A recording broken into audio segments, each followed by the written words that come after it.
자, 오늘 그 강의 들으시고요. 집에 가셔서 한 2번 정도만 100점 맞을 때까지 복습하시면요. 3월달 첫 모의고사에서 절대로 60점 밑으로 떨어지는 경우는 없습니다. 아시겠죠? 예. 들으시고 집에서 2번 복습하시면 1차 과목을 1년 동안 안정적으로 운영해 갈 수 있다는 걸 생각하시면서 좀 힘들시더라도 참으세요. 알겠죠? 예. 어제 대선 방송 보고 학원에 오신 것 같은데 그래서 지금 좀 약간 그 이렇게 넋이라도 있고 없고 한 느낌이에요. 어? 영혼을 가지고 진정성을 가지고 수업을 들어주시기 바랍니다. 아시겠죠? 네. 자, 부동산 시장론 10문제 출발하도록 합니다. 3편입니다. 3편. 부동산 시장론 10문제 지금부터 출발합니다. 자, 부동산 시장은 불안전한 경쟁 시장이에요. 불안전한 경쟁 시장. 아까도 소개해드렸습니다만 개별성 때문에 불안전하다 그랬죠. 판매자 구매자는 소수, 판매되는 상품은 이질, 진입과 태거 곤란, 정보는 불안전한 정보를 갖고 있는 시장입니다. 다시 한 번 더. 이질, 곤란, 소수, 불안전한 정보. 부동산 시장은 약중강 중에서 중강성혈적 시장에 가깝다라고 보는 게 일반적이고요. 부동산 시장은 3B라고 해서 거래가 빈공개되고 상품이 비표준적이고 시장이 비조직적이다 그래요. 비공개, 비표준, 비조직. 부동산 시장이 할당혈적 시장이 될 수 있느냐 없느냐는 문제에서는 얼마든지 될 수 있습니다. 부동산 시장도 뭐만 못 얻으면 초과이윤만 못 얻으면 얼마든지 할당이 될 수 있다. 자꾸 부동산 시장은 불안전해서 할당이 될 수 없다라고 얘기하는데 부동산 시장이 불안전한 것까지는 맞지만 할당이 될 수는 있다라고 해야 됩니다. 오케이? 그래서 할당은 세모. 될 수도 있고 안 될 수도 있고. 조직은 아니에요. 비조직이에요. 오케이? 그다음에 강성 아니에요. 중강성이에요. 그리고 소수의 판매자와 구매자는 맞습니다. 왜냐하면 부동산 시장은 불안전한 경쟁 시장이기 때문에 판매자와 구매자 소수, 판매되는 상품 이질, 진입과 태거 곤란, 정보는 불안전한 정보가 맞습니다. 답은 2번. 22번. 효율적 시장에 대한 설명이다. 옳은 것을 찾아라. 그랬습니다. 자, 효율적 시장에 가면 약성효율적 시장도 있고 중강성효율적 시장도 있고 강성효율적 시장도 있는데 약성에서는 과거 정보, 기술적 분석하면 정상윤 얻고 현재 미래 정보 알면 초과 이윤을 얻을 수 있는 시장입니다. 중강성에서는 과거 현재까지 알면 정상윤 얻고 미래 정보 알아야지 초과이윤 얻을 수 있는 시장입니다. 강성에서는 어떠한 정보를 분석한다 하더라도 모든 정보가 이미 다 시장 가치에 반영되어 있기 때문에 초과 이윤을 얻을 수 없는 시장입니다. 무슨 이유? 그리고 강성에서도 정상이윤은 얻어져야 안 얻어져요? 얻어집니다. 세 가지 효율적 시장 중 아까 했는데 부동산 시장의 가장 흡사한 시장은 뭐고요? 중강성이고 세 가지 효율적 시장 중 완전 경쟁 시장에 가장 부합되는 시장은 누구예요? 강성 효율적 시장이 됩니다. 알겠죠? 네, 그래서 1번에 가시니까 공표된 것이건 그렇지 않은 것이건 어떠한 정보도 이미 시장 가치에 반영되어 있는 것은 준을 떼야 돼요. 이거는 강성에 대한 설명입니다. 오케이? 두 번째, 약성에서는 자 이런 표현을 가로로 묶으시는 게 좋아요. 현재 가치에 대한이란 말은 필요가 없어요. 필요가 없고 뭐가 중요한데 분석 앞에 있는 말이 중요한 거예요. 그럼 여기서는 뭐를 분석했대요? 과거 역사적 자료를 분석했대요? 약성에서는 뭐를 분석해가지고는 과거의 역사적 자료를 분석해가지고는 잘 보셔야 됩니다. 정상이윤을 초과하는 이윤이라는 표현이 있습니까? 문제가 좀 치사하게 나온 거예요. 정상이윤을 초과하는 이유는 초과이윤을 얘기하는 겁니다. 선생님 초과이윤이라고 하면 되지. 내가 낸 게 아니고 기출문제 이렇게 나왔었어요. 정상이윤을 초과하는 이윤 이렇게. 정상이윤을 초과하는 이유는 초과이윤입니다. 그러면 약성에서는 뭐 분석해가지고는 과거 자료 분석해가지고는 정상이윤을 초과하는 이윤, 즉 초과이윤 획득할 수가 없습니다. 정상이윤밖에 못 얻습니다. 답은 2번입니다. 옳습니다. 네, 3번. 강성에서는 이런 질문 정말 조심하셔야 됩니다. 강성에서는 어떠한 정보를 분석한다고 하더라도 정상이윤을 획득할 수 없나요? 초과이윤을 획득할 수가 없습니다. 정상이윤을 획득할 수 있습니다. 예. 부동산 시장은 여러 가지 불안전한 요소가 많으므로 할당이 될 수가 없다. 아까 할당이 될 수 있다 그랬습니다. 뭐만 못 얻으면? 초과이윤만 못 얻으면. 부동산 시장이 불안전한 건 맞아요? 안 맞아요? 이거는 맞지만 할당이 될 수는 있다. 눈을 크게 뜨고요. 귀를 쫑긋 세우시기 바랍니다. 아시겠어요? 머리를 총명하게 하시고. 정신 바짝 차려. 집에 가든지 왜 남아서 여러 사람을 괴롭히냐고. 고홈. 자, 5번 갑니다. 안 가고 남아가지고 밥 먹고 남아가지고. 자, 여러 사람 힘들게 하고 말이야. 자, 완전 경쟁 시장은 어디에 속하죠? 강성에 속하고 부동산 시장이 중강성에 가깝다고 얘기하는 겁니다. 아시겠죠? 예. 진짜 집에 가라는 얘기 아닙니다. 알겠죠? 예. 좀 잠 오는 것 같아서 일부러 이렇게 웃자고 하는 얘기예요. 집에 가지 마요. 알겠죠? 예, 집에 가지 마요. 23번. 이거 저 따라 한번 해볼래요? 정보 현재 가치? 정보 현재 가치는 빼앗는 거 알고 계시죠? 빼고 안 들었을 확률 곱하고 1 플러스 R의 n승으로 나눠주는 건데 얘는 여러분들 느낌상 빼앗나 는 해야 될까요? 빼앗나 는 해야 될까요? 는 해야 될 것 같아. 몇 년이라서? 2년이라서. 그러면 계산기에 저 AC 누르고 한번 쳐볼래요? AC. AC 눌렀어요? 네. AC 누르고 요거 제가 계산기 치는 방법 좀 알려드리려고 그래요. 6억 0,500만 원 쳐요. 6억 0,500만 원. 6억 0,500만 원 쳤어요? 빼기 3억 0,250만 원. 3억 0,250만 원. 곱하기 60% 나누기 1.1 는 계산기에 찍혀 있는 값 1억 5천만 원 찍혀 있어야 됩니다. 1억 5천만 원 안 찍히시는 분들은요. 찍힐 때까지 계산하세요. 그러니까 처음에 빼야 되거든. 6억 0,500만 원에서. 그러니까 우리가 6억 500만 원을 정말 못 치더라고. 그래서 제가 0을 써드린 거야. 6억 0,500만 원. 6,0,500만 원 치라고. 3억 0,250만 원. 3,025하고 10만 원 치라고. 빼주고 그 다음에 뭐 곱해주고 안 들어서 확률 60% 곱해야 되겠지? 안 들어서 확률 곱하는 거니까. 그리고 2승이니까 1.1하고 는 누르는 겁니다. 알겠죠? 그래서 이 정보 현재 가치가 이번 시험에 나올 가능성이 꽤 있어요. 특히 2년짜리. 그리고 중간에 숫자 뻥벼 여러분들 그 만약에 자 7번 보시고 5억 30만 원. 여러분들 나중에 자격증 따서 중개업할 때 5억 30만 원 칠 일이 있을까 없을까? 이거 못 쳐요 계산기에. 이거 이 중에서 한 30%는 내가 조사해보면 못 친다 이거. 5억 30만 원 쳐 하고 지켜보고 있으면 못 친다니까. 저 따라 한번 해보세요. 5억 0천 030만 원 그렇게 치는 거야. 아시겠어요? 그러니까 중간에 숫자가 없으면 0,000 이런 식으로. 6억 500이면 6억 0,500만 원. 3억 250만 원은 3억 0,250만 원. 5억 30만 원, 5억 0,030만 원 이렇게 한번 쳐보시는 연습을 하시기 바랍니다. 아시겠죠? 네, 걱정돼서 하는 소리예요. 못 칠까 봐. 못 칠 것 같아. 24번. 주거 분리와 주택의 여과 과정에 대한 이론 중 틀린 것을 옳은 것을 찾아라 하는 문제입니다. 여러분들 칠판 한번 보시고요. 여기 불량주택 보입니까? 불량주택은 시장 실패예요, 시장 실패가 아니에요? 아니에요. 그럼 시장 실패가 아니면 효율적 자원 배분의 할당 기능을 원활하게 수행하고 있는 거 맞습니까? 네. 오케이. 답은 1번입니다. 자, 그러면 2번부터 5번까지가 틀렸을 텐데 손가락 3개 꺼내세요. 자, 따라하세요. 저가, 증가, 하향. 뭐 저가 주택의 수요가 무엇 해야지 하향이가 됩니까? 저가 주택의 수요가 증가되었을 때 하향이가 됩니다. 무슨 주택의 수요가? 저가가 증가되었을 때 하향이가 된다. 기억하셔야 됩니다. 고소득층 주거지역과 저소득층 주거지가 인접해 있대요. 그때 경계 지역에 있는 저소득층 주택은 경계로 가면 좋아 안 좋아? 할증되고요. 고소득층 주택은 경계로 가면 좋아 안 좋아? 할증 할인 바꿔서 많이 나옵니다. 그리고 1번 보세요. 여기가 무슨 주택 지역이에요? 저소득층 주거지역이에요? 무슨 여가가 됐어요? 상향여가가 됐어요. 그러면 수선해야 돼, 안 해야 돼? 해야지 상향여가가 되지. 재개발해야지. 그러면 가치 상승분이 커야 돼? 계량 비용이 커야 돼? 가치 상승분. 요거 노래 있습니다. 요거 해뜰날. 잠깐 불러드릴게요. 잠 오는 것 같아서. 꿈을 안고 왔단다. 내가 왔단다. 슬픔도 외로움도 모두 비켜라. 안 되는 일 없단다. 노력하면은 쨍하고 했던 날 돌아온단다. 어느 주택 지역에서? 참 돈 벌기 힘드네요. 자, 질문 보세요. 돈 벌기 힘들어. 우리 애들이 이거 봐야 돼. 아빠가 강의하면서 노래도 부르고 잠 깨우려고 이런 거 봐야 돼. 다니 도훈이 보고 있나? 안 보겠지, 씨. 아무튼 집안 보세요. 돈 벌기 힘들죠. 자, 적급 주택 지역에서 해 뜬 날이 올라 그러면요. 가치 상승분이 가야 돼. 뭐 가야 돼? 봐요. 주택 보수를 통한 가치 상승분이 보수 비율보다 작다면 아니지. 가치 상승분이 크다면 해야지. 오케이? 두 번째. 여기 무슨 주택 지역이에요? 고소득층 주택 지역이에요. 여기서 무슨 여가 되려면?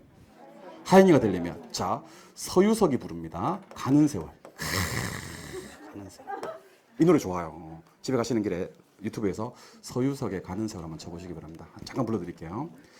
가는 세월 그 누구가 막을 수가 있나요?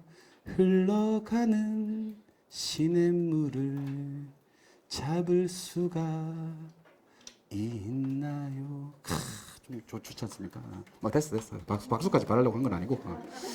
여러분들 지하물이 무슨 주택지역도 고급 고소득층 주택지역도 가는 세월을 막을 수가 없습니다. 분명 계량비용이 커지는 시기가 옵니다. 그럼 수선을 포기하고 하향료가 되어버립니다. 뭐가 커져버리면? 계량비용이 커져버리면. 그때는 주택 계량을 통한 가치 상승분이 계량비용보다 작다고 해야 돼요. 그래야지 뭐가 커지니까? 계량비용이 커지니까. 그러니까 결과적으로 제가 말씀드리면요. 저소득층 주택지역에서는 가치 상승분이 커야지 상향료가 되는 거고요. 고소득층 주택지역에서는 계량 비용이 커야지 하향여가가 된다라고 기억을 해주시는 겁니다. 아시겠습니까? 바꿔서 잘 나오니까 지문 2개 딱 묶어 놓으시고 연습 한번 해보시기 바랍니다. 해 뜰 날과 가는 세월입니다. 송대관이 부릅니다. 해 뜬 날. 뭐 알아야 강의를 해먹지 뭐. 서유석이 부릅니다. 가는 세월. 아시겠죠? 예. 집에 가시는 길에 유튜브에 한 번씩 들어보시기 바랍니다. 25번. 지대에 대한 설명이다. 옳은 것을 찾아라 하는 문제. 지대는 100%입니다. 100%. 지대 100%. 자, 우리 부동산학 개론을 빛낸 19인의 위인들 중에서 우리 지대론 관련되어서 7학자를 좀 소개해 드리겠습니다. 7학자. 자, 따라해 보실까요? 오늘 잘 남았지 봐. 이거 7번 다 정리하는 거야. 자, 한번 따라해 보세요. 파레토, 마샬, 리카도, 마르크스, 퀴넨, 알론소, 헤이그. 자, 파레토는 경제지대입니까? 얘는 어디서 생기는 거예요? 토지. 얼마 동안에? 영구적으로. 마샬은 준지대입니까? 얘는 인간입니까? 토지 이외죠? 맞는데. 인간이고 토지 이외고. 맞는데 왜 아니라 그러지? 집에 가라고. 그리고 얘는 얼마 동안에? 일시적으로. 자꾸 그 경제지대를 갖다가 일시적이다 그러면 안 되는 거야. 준지대가 영구적이다 그러면 안 되는 거야. 얘는 일시고 얘는 영구야. 왜냐면 얘는 어디서 생기고? 토지에서 생기고 얘는 인간에서 생기기 때문입니다. 오케이? 리카도는 차익지대설이고요. 마르크스는 절대지대설입니다.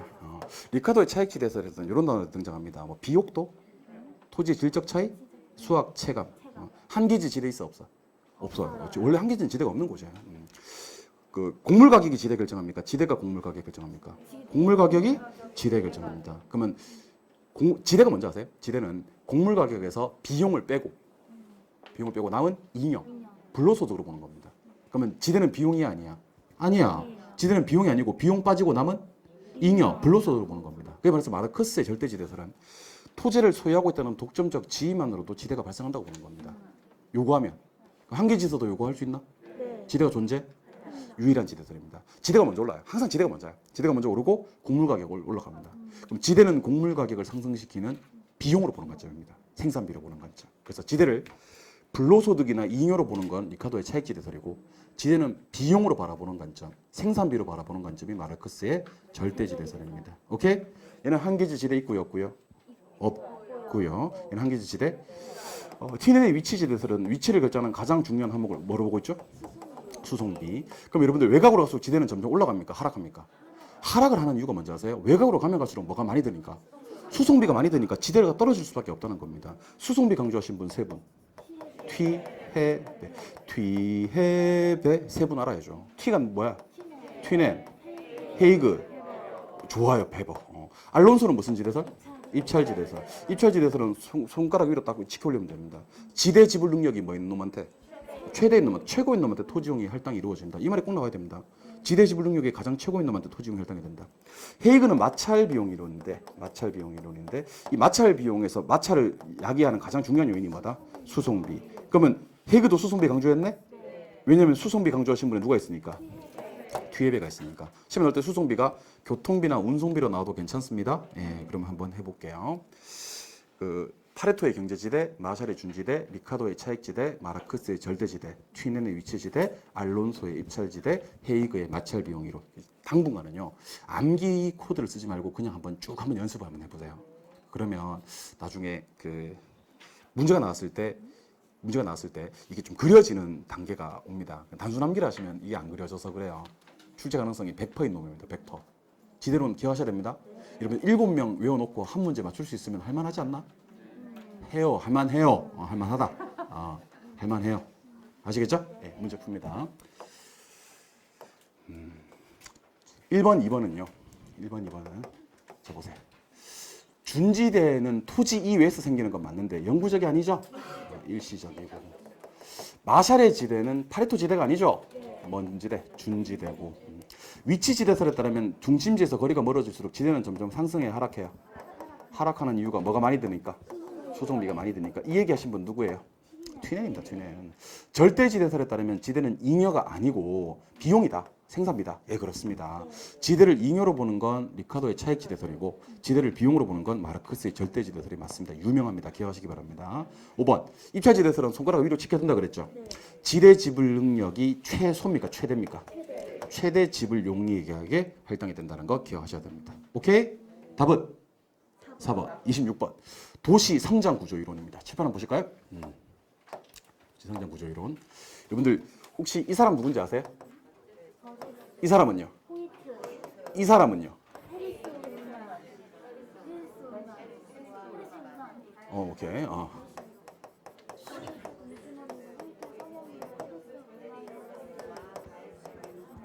내가 할게, 내가. 자, 버제스는 동심원 이론입니다. 맞아요? 동심원 이론이 1925년 이론이거든요. 이거 비판하면서 나온 이론이 1939년에 나온 누구 이론? 호이트의 선형 이론. 요거 비판해서 나온 이론이 1945년에 해리스 월만의 다핵심 이론. 자, 중전한테 뭐라고 얘기합니까? 중전 저 고통스러워요. 막 이렇게 얘기합니다. 중전 저 고통. 그럼 접근성이 양호한 곳에 누가 살아요? 저소득층이 살아요. 이러면 고소득층, 저소득층 붙여놓으면 좋아요, 안 좋아요? 싸워요. 그러니까 고가 저에 침입되는 걸 상향역이라고 하고요. 저가 고에 침입되는 걸 하향역이라고 그래요. 이렇게 고와 저를 붙여놓으면요. 침입 경쟁 천이가 발생합니다. 뭐가 발생한다고요? 그 침입 경쟁 천이 싸우는 게 어디 가면 많이 보냐면 우리 자연 상태에 가면 그런 게 많아요. 이렇게 막 사자가 막 이렇게 그 저기 노루가 뭐 하여튼 영양을 막 잡아먹고 뭐 얼룩말 막 잡아먹고 그렇습니다. 제가 그런 거 엄청 좋아합니다. 이렇게. 나이가 들어간가 봐요. 요즘 동물의 왕국이 그래 좋다. 동물의 왕국 너무 좋아요. 원래 30분 하는데 토요일, 요일 1시간씩 하거든. 너무 행복해요. 사자 막 잡아먹고 그러면 막 너무 좋습니다. 아무튼 그건 자연 생태계고 도시에서 이렇게 고소득층과 저소득층이 싸우는 것을 도시 생태학적 관점이라고 합니다. 무슨 생태학? 문제 풀다가요. 뭐 도시 생태학적 관점, 뭐 침입 경쟁 천이 그리고 중전 저고통 이런 것들이 나오면 버제스의 동심원 이론입니다. 오케이? 그리고 시험 문제에서 동심원 이론이 뜨면 중전 저고통을 쓰시고 문제 푸는 게 제일 빠릅니다. 자 보세요. 점이지대하고 고소득층 주거지 사이에 뭐가 있어요? 저소득층. 저소득층 지대와 통근저 지대 사이에 뭐가 있어요? 고소득층. 쓰는데 시간이 걸려도 쓰는 게 제일 빨라. 그러니까 제가 점이지대와 고급주택지대 사이에 누가 있습니까? 그러면 자 보자 하면 안 돼. 그냥 써. 제일 빨라. 오케이? 호이트의 선형 이론은요. 여기 중심 업무지구를 기준으로 여기 교통축이란 말이 나옵니다. 처음으로 교통이란 말이 나옵니다. 교통축, 교통노선, 뭐 그다음에 교통망, 그리고 부채꼴, 쐐기 이런 말이 나옵니다. 접근성이 양호한 곳에 이번엔 누가 살죠? 고소득층이 살아요. 그러니까 아까는 접근성이 양호한 곳에 누가 살았는데, 자 이번에는 고소득. 여기는 도심만 있어요. 다핵심 이론에서는 부도심도 나와요. 부도심도 나오고. 제가 물으면 대답 한번 해보세요. 동종은 뭐 하죠? 동종은 직접해요. 직접. 오케이? 이종은 뭐예요? 분산합니다. 분산. 또는 비양립합니다. 예. 동종은 직접하고 이종은 분산, 비양립한다. 직접과 똑같은 말이 모여, 양립 이런 말이 나와야 돼요. 분산과 똑같은 말이 흩어져 또 그렇지 비양립. 그럼 시험은 어떻게 잘 나오냐면 동종끼리는 분산합니다. 이렇게. 비양립합니다. 이러면 X. 이종끼리 막 집적합니다. 막 양립합니다. 그러면 X가 되는 겁니다. 동종끼리 모이고 이종은 흩어진다는 생각을 하셔야 되는 겁니다. 제가 제일 안타까운 게 이게 버제스의 동심원 이론, 호이트의 선형 이론, 해리스 올만의 다핵심 이론을 도시 공간 구조론이라고 하는데 얘는 페이지도 몇 페이지 안 됩니다. 근데 매년 한 문제가 나온다. 매년 한 문제. 아까는 몇 명 외워서 한 문제. 7명 외워서 한 문제. 이번엔 몇 명? 4명입니다. 여러분들 이 사람이 사람 이름 기네 하는데 두 사람입니다. 두 사람. 해리스 울만이 한 사람이 아니고 해리스와 울만 이렇게 두 사람입니다. 아시겠죠? 그러니까 총 몇 분? 4분이지 4분. 아시겠죠? 예. 해리스 울만이 한 사람 이름이 아닙니다, 여러분들. 오케이. 문제 풉니다. 도시 성장 구조 이론에 대한 설명이다. 옳은 것을 찾아라. 자, 교통망이 나오는 경우가 있죠. 그리고 생태학적 관점, 침입 경쟁 체계가 나오는 경우가 있죠. 오케이? 그러면 2번은 맞고 틀리고, 맞고 1번은 누구의? 호이트의 선형 이론에서 처음으로 교통망이 등장을 한다 그랬잖아요. 맞죠? 3번. 호이트는 고용기회가 많은 도시인가 교통이 편리한 지역의 부채꼴 모양으로 누가 입지하더라? 고소득층. 아까 교통축에 고가 입지한다 그랬지? 선형 이론에서는 다핵심 이론과 호이트의 선형 이론의 한계를 극복하기 위해서 개발된 동심원 이론. 그렇지 않습니다, 여러분들. 이 이론과 이 이론의 한계를 극복하기 위해서 나온 게 동심원 이론이 아닙니다. 왜냐면 동심원 이론은 1925년 제일 먼저 나왔거든. 오케이? 그래서 이렇게 해야 됩니다. 동심원 이론과 선형 이론의 한계를 극복하기 위해서 나온 게 다핵심 이론이지, 다핵심 이론과 선형 이론의 한계를 극복하기 위해서 나왔다는 것은, 자 보세요. 이거 1945년 이론이거든. 이거 1939년 이론이거든. 이거 1925년 이론이거든. 어떻게 1925년 이론이 45년, 39년 이론의 한계를 극복하기 위해서 나옵니까? 이것도 틀리고. 두 번째는요. 점이지대는 어디와 어디 사이에 위치하냐면요. 중심 업무 지구하고 뭐하고? 중심 업무 지구하고 저급 주택지대 사이에 위치합니다. 왜냐면 중전 저고통이니까. 맞지? 점이지대는 넘버 2잖아. 중심 업무 지구하고 저급 주택지대 사이에 전이지대가 위치하는 겁니다. 그래서 4번은 전반적으로 다 틀립니다. 오케이? 5번. 다핵심 이론에서 보니까 유사활동이란 말이 나옵니까? 이게 동종업종입니다. 그럼 얘들은 비양립합니까? 양립합니까? 얘들은 양립해야 되고요. 유사활동이 아니고 이질적인 활동끼리 비양립하게 됩니다. 오케이? 그래서 답은 몇 번? 2번. 질문 드립니다. 생태학적 관점, 침입, 경쟁, 천이, 중전, 저고통은 누구의 무슨 이론? 버제스의 동심원. 버제스의 동심원 이론은 중전에 저고통이니까 접근성이 영원한 곳에 누가 살던데? 저가 살던데. 호이트의 선형 이론은 교통축, 부채꼴, 쐐기란 말이 나온다 그랬죠? 근데 호이트의 선형 이론에서는 쐐기 형태로 교통축에 가깝게 입지하는 사람이 누구? 고소득층. 해리스 올만의 다핵심 이론은 처음으로 부도심이란 말이 등장을 하고, 동종은 뭐입니까?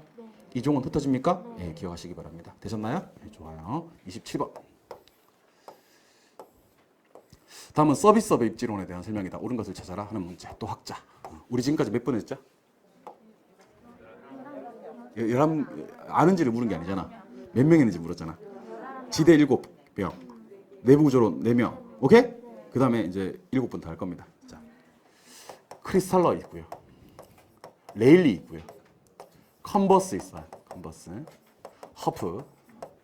넬슨. 이까지가 서비스업.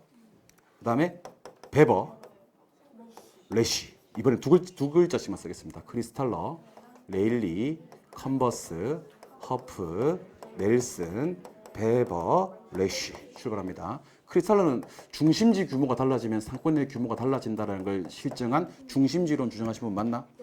레일리의 소매 인력 법칙은 대답해봐요. 크기에는 인력이 뭐하고? 비례, 거리 제곱에 A가 있다만 하고 B가 있다만 하면 상권의 경계는 A에 가깝게 B에 가깝게. 작은 도시 쪽. B에 가깝게. 컨버스는 무슨 모형? 분기점 모형. 경계지점 모형. 허프는 무슨 모형? 확률 모형. 이게 마찰 기수란 말이 나오거든요. 마찰이란 말은 좋은 말이야, 나쁜 말이야.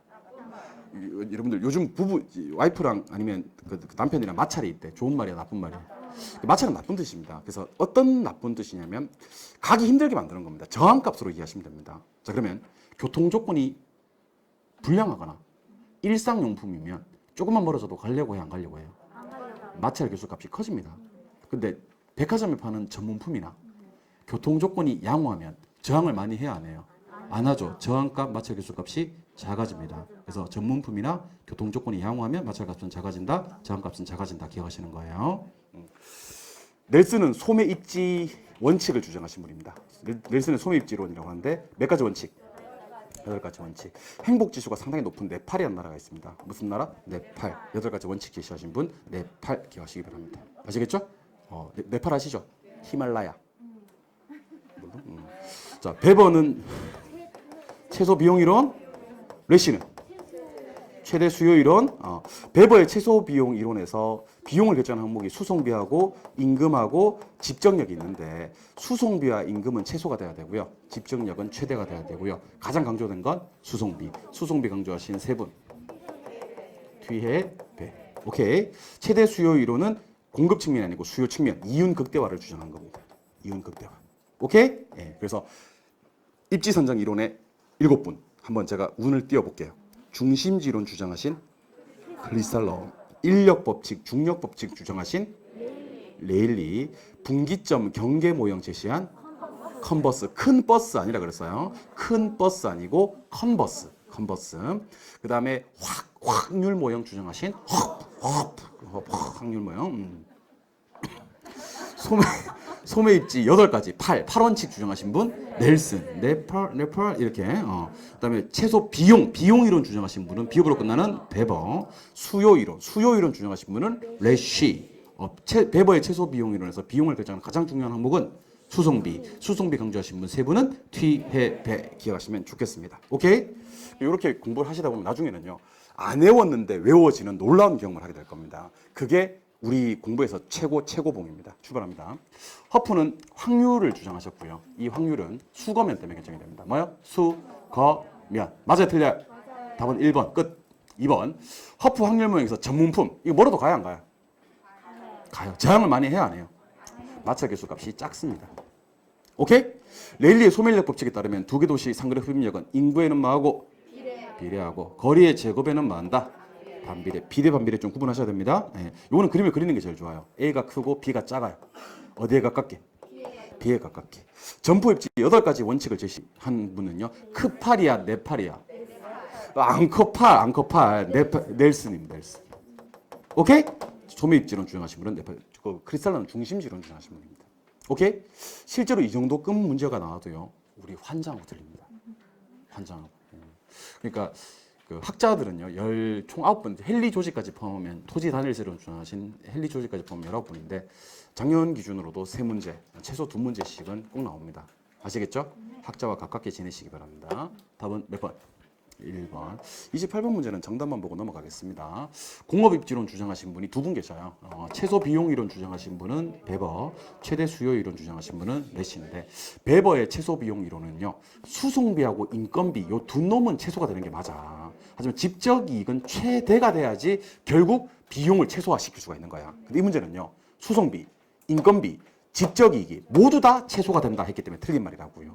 누구와 누구는 최소지만, 수송비와 인건비는 최소지만 집적 이익은 최대가 돼야 됩니다. 오케이. 답은 몇 번? 3번.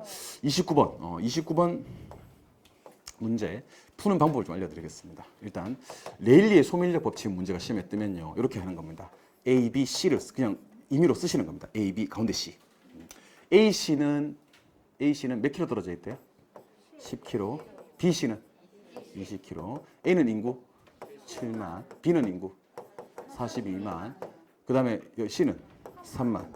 이렇게 나오면요, 거리는 거리끼리, 면적은 면적끼리 약분하시는 게 좋아요. 약분하시면 숫자가 상당히 간단해집니다. 10으로 거리 약분해 보겠습니다. 얼마? 1, 2, 7만으로 약분해 보겠습니다. 이거 1, 요거 6. 그리고 A 거리 제곱분의 A 면적 하시면 되거든. 1의 제곱은 얼마지? 1분의 1이지 뭐. 2의 제곱은 4거든. 4분의 6. 그리고 1분의 1 하시면 A로 갈 확률이 나와요. 그럼 이거 얼마? 1, 요거 1.5, 요거 1. 그럼 뭐 나누기? 1 나누기 2.5. 한번 해봐요. 1 나누기 2.5. 0.4, 40% 나옵니까? 0.4 위에다 그대로 곱하기 3만 때리면 여기로 얼마가 나와요? 곱하기 3만. 12,000 나와요? 그럼 B로 가는 놈들은 구할 필요가 있어 없어? 총 몇만 중? 3만 중. 1로 얼마 가면? 12,000 가면. 여기로는 얼마 가니까? 18,000 가니까. 답은 몇 번? 2번. 풀 수 있어야 됩니다. 네. 집에 가서 2분만 푸시면 이번 시험 반드시 60점 이상 올라갑니다, 여러분들. 결혼 60점부터 출발할 수 있습니다. 30번. 허프 모형을 활용해서 X지역 주민들의 할인점 C 방문할 확률과 C 월 추적 매출액을 순서대로 나누는 것을 찾아라 그랬습니다. 이런 문제도 쉽습니다. 자, 보세요. 5로 약분해 보겠습니다. 거리는 거리끼리. 이거 얼마? 1. 요거 2. 요거 3. 요거는 50으로 약분해 보겠습니다. 50으로. 요거 얼마? 10. 5, 6에 30. 6. 5, 9, 45. 9. 근데 C로 갈 확률입니다. 그죠? 예. 그러면 1의 제곱은 얼마? 1분의 10. 2의 제곱은 얼마? 4분의 6. 3의 제곱은 얼마? 9분의 9. 근데 어디로 갈 확률? C로 갈 확률. C로 올리면 됩니다. 뭐? 9분의 9. 이거 얼마? 10. 요거 1.5. 4분의 6 많이 나옵니다. 요 숫자. 요거 얼마? 1. 요거 1. 그럼 뭐 나누기? 1 나누기 12.5. 계산기 돼도 되고 1 나누기 12.5. 계산기 0.08이 떠야 됩니다. 그러면 0.08은 8% 맞지? 답은 몇 번 아니면 몇 번인데? 3번 아니면 4번인데 지금 계산기 0.08 떠 있죠? 곱하기 4,000 곱하기 35만 원 곱하기 4,000 곱하기 35만 원 치면 계산기에 찍혀있는 숫자를 그대로 읽으시면 됩니다. 얼마요? 1억 1,200만 원. 얼마라고요? 1억 1,200만 원. 정답 몇 번? 4번 이렇게 푸는 겁니다. 아시겠죠? 여기까지가 시장론.